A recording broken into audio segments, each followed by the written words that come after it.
Hey everyone, this is Anthony from Singular Sound here. In this video, we're going to go over the Aeros Loop Studio's 2x2 and 6x6 functionality. We'll talk about how the buttons work in these modes, as well as the differences between the two and when you would want to use one over the other. Before diving into the functionality, let's take a moment to define some of the terms I'm going to be using during the video. The first term I want to describe is RPO. You might hear me say either just RPO or RPO button. Either way, it's the same thing. It's an acronym for record, play, overdub. And I'll explain how this actually functions when we're getting into it and playing either in the 2x2 or 6x6 mode. When I'm saying 2x2 or 6x6, I'm referring to the number of tracks and song parts available in those modes. So 2x2 means you have 2 song parts, each containing 2 tracks, for a total of 4 unique loops. And in 6x6, you have 6 song parts, each containing 6 tracks, for a total of 36 unique loops. This is a bit of a different terminology, the song part track, than other loopers where you have maybe sequential and parallel. Think of tracks as your parallel loops, they're running alongside of each other, and song parts as sequential loops, although it's a little bit different because they do contain tracks. So that's why we've chosen to call them song parts. The last thing I wanted to talk to you guys about before we jump into the 2x2 and 6x6 specifics is the layout of the screen here. Along the bottom, we have labels for each of the bottom foot switches. These labels describe the tap functionality, not the hold functionality. So for example, on this left button here, we have tap tempo.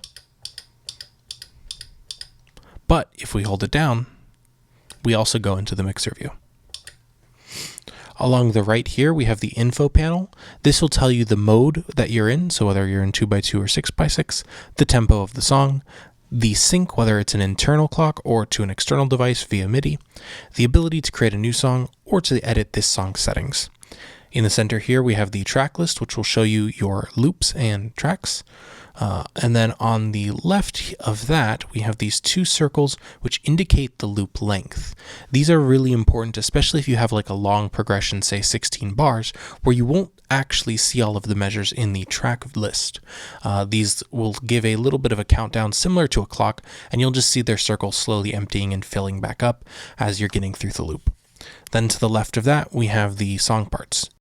But if we go to Edit Song, select 6x6 and save, you can now see that we have space for 6 tracks as well as 6 song parts.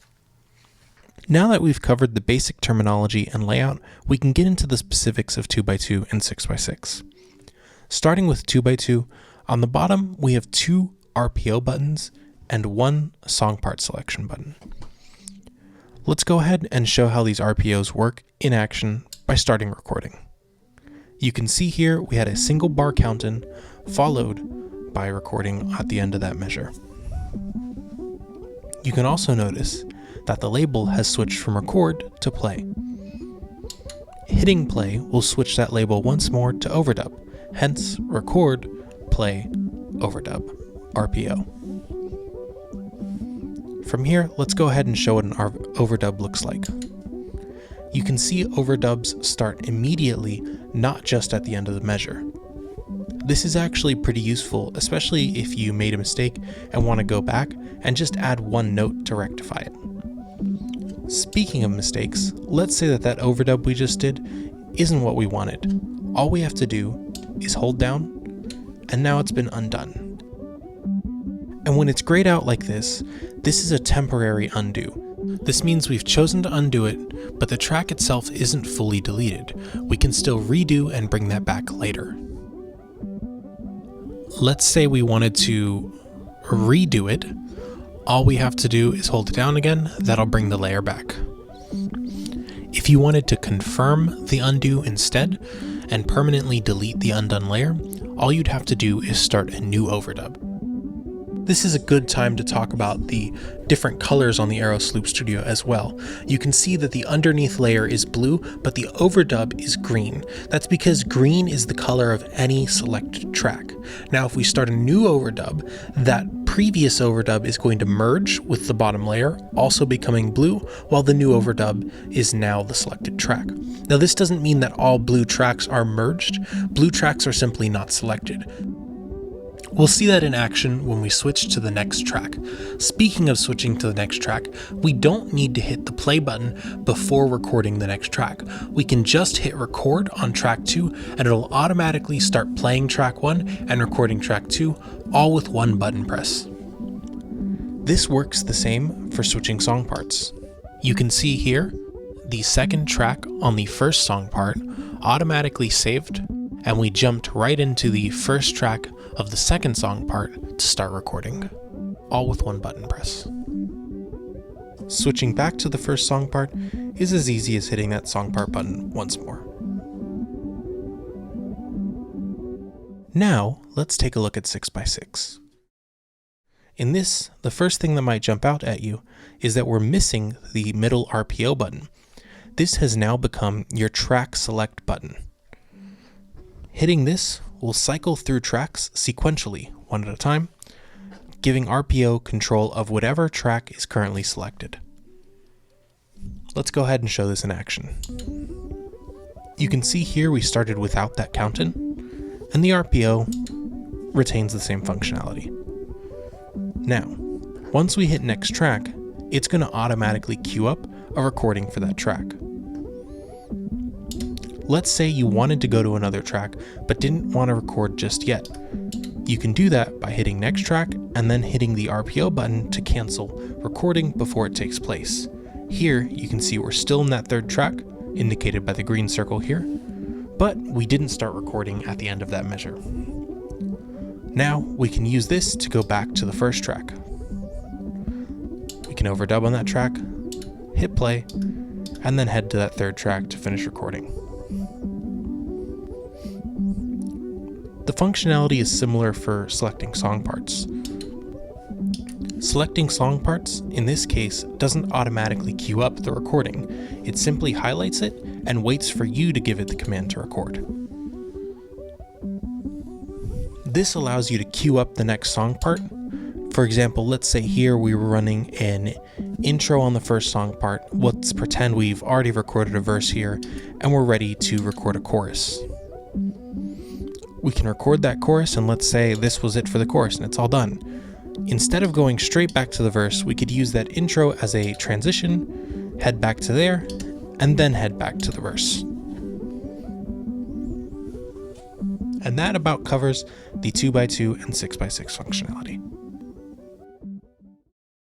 Now we're cutting in with a different jam here because we actually forgot this part in the original recording, and that's the unmute and mute functionality. This jam here is from Digo, by the way. We have his 2x2 mode in a separate video, so be sure to check that out when you're done with this. So let's say that you're playing and now you want to mute a part of the song. All that takes is a double tap. You can see here we double tapped that RPO button, and that second track, which was on and highlighted by being green, has now turned gray. You can see the waveform is gray as well as the clock, but in this case, since it's still selected, that clock also has a green outline. If we move over to the track below, you can see that that clock is totally gray. Now let's go ahead and mute this track as well, and you can see it works just like that. To unmute a track, it's just a single tap, as you can see indicated by the label there. Now this functionality will be the same for 2x2 with both RPOs working to mute and unmute, and you won't have that little green ring around the track since technically there is no selected track. The buttons are always mapped to one. This differs from undoing as well, because with undoing, you actually delete the track underneath if you go through with it. So here we held down to undo like we explained earlier in the video, and you can see the track now has a black dot in the center of the clock, and the waveform itself is semi-transparent and a little bit darker. If we go ahead and hit overdub here, you can see that track underneath has been deleted, which is actually what happened with the bottom two tracks in this song, and now we're recording a new track. 6x6 and 2x2 differ in a very small way, but that has a big impact on the way you're going to be playing and on the ease of use. In 2x2, nothing is more than one button press away. In 6x6, you'll have to press 1 to 2 buttons depending on what you want to do. And we felt that that was a comfortable trade-off for the expanded functionality that 6x6 gives you, but we understand that you don't need that functionality all the time. So for those of you who prefer a simpler setup, 2x2 is a great choice. But if you're going to be producing full songs or doing complex live performances, 6x6 might be the better option. With that, we've covered the basic functionality and differences of 2x2 and 6x6 mode. Of course, with the Aeros Loop Studio, there's a lot of depth and advanced functionality that we didn't even scratch upon in this video. If you have questions about that, you can always reach out to us at support@singularsound.com or visit the product page where there's tons of information, including a very detailed FAQ at the bottom.